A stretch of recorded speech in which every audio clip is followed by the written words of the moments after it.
teman-teman yang saya cintai. Sholawat serta salam tidak henti-hentinya kita ucapkan kepada Allah Subhanahu wa Ta'ala atas nikmat sehat hingga sampai saat ini kita masih bisa berjumpa dalam forum diskusi sesi keempat. Di sini saya akan memberikan gagasan topik yang saya berjudul pandemi COVID yang belum berakhir. Seperti yang kita ketahui bahwa di Kalimantan Timur ini, khususnya di daerah Kutai Timur, gejala COVID udah menurun ya. Kita berada sekarang di level 2. Nah, sebelumnya kita harus tahu apa sih itu COVID. COVID itu adalah penyakit akibat infeksi virus Severe Acute Respiratory Syndrome Coronavirus. COVID-19 dapat menyebabkan gangguan sistem pernafasan kita. Gejalanya mulai dari batuk, flu, demam paru-paru sampai pneumonia. COVID-19 penyakit baru yang disebabkan oleh virus dari golongan coronavirus. Kasus pertama COVID-19 ini terjadi di kota Wuhan, Cina pada akhir Desember 2019 lalu. Kemudian setelah itu COVID menular antar manusia dengan cepatnya. Tidak sampai berbulan-bulan COVID-19 pun tiba di Indonesia. Agar penyebaran COVID-19 tidak semakin meluas, maka beberapa negara menerapkan lockdown. Kayak kemarin ya, lockdown pembatasan kegiatan. Virus COVID itu menyerang bagian pernapasan kita. Cara penularannya juga bisa berbeda-beda. Seperti dengan menghirup percikan atau terkena ludah si penderita COVID-19 tersebut. Misalnya dia lagi batuk atau bersin, itu terkena kita, itu bisa menular. Baru memegang mulut, hidung, dan mata kita tanpa kita mencuci tangan terlebih dahulu. Misalnya ini kita lagi habis dari luar, habis beraktivitas di luar, terus kita pegang tangga atau gagang pintu atau tempat yang ada di fasilitas umum, kita sampai rumah atau kita dengan tidak sengaja mengucek mata kita. Nah, penularan COVID itu bisa dari situ juga.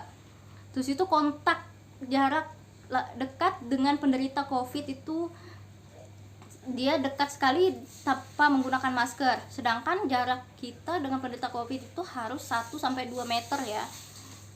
Terus gejala umum orang yang terinfeksi COVID itu bisa demam di atas suhu 38 derajat Celcius, batuk kering, sesak nafas, mudah lelah, nyeri dada, sakit tenggorokan, mual, bahkan muntah, dan gejala-gejala lain. Setiap menderita memiliki gejala-gejala yang berbeda ya. Gejala ini bisa muncul 2-2 minggu setelah kita dinyatakan terinfeksi virus COVID-19. Untuk upaya mengurangi penyebaran COVID-19, maka pemerintah mengadakan vaksinasi massal.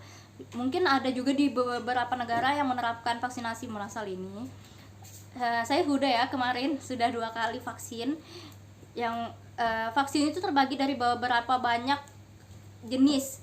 Ada Sinovac, AstraZeneca, Moderna, Sinopharm, Pfizer, dan Novavax. Setiap jenis vaksin ini juga memiliki mekanisme dan cara kerjanya yang berbeda-beda. Mungkin dosisnya yang berbeda ya. Terus kita juga dapat manfaat dari vaksinasi ini. Vaksinasi juga bermanfaat seperti mencegah terkenanya atau mengalami gejala COVID berat. Jadi seandainya kita terkena COVID, gejala yang kita alami itu bakal lebih ringan daripada yang tidak vaksin gitu. Yang kedua, melindungi orang lain. Misalnya kita kena COVID, jadi penularan itu mungkin agak kecil ya buat menularkan ke orang lain. Yang ketiga, menghentikan penyebaran COVID dengan memutus mata rantai. Yang keempat, membantu melindungi generasi selanjutnya. Nah, dengan adanya dengan adanya vaksinasi ini kan ada dosis pertama, kedua, semoga kita selalu dilindungi Allah. Semoga terhindar dari virus corona ini. Pesan saya tetap jaga jarak, patuhi protokol kesehatan, terapkan pola makan yang bergizi, istirahat yang cukup. Mungkin itu saja penyampaian dari saya, kurang lebihnya mohon dimaafkan dan mohon koreksinya di forum diskusi.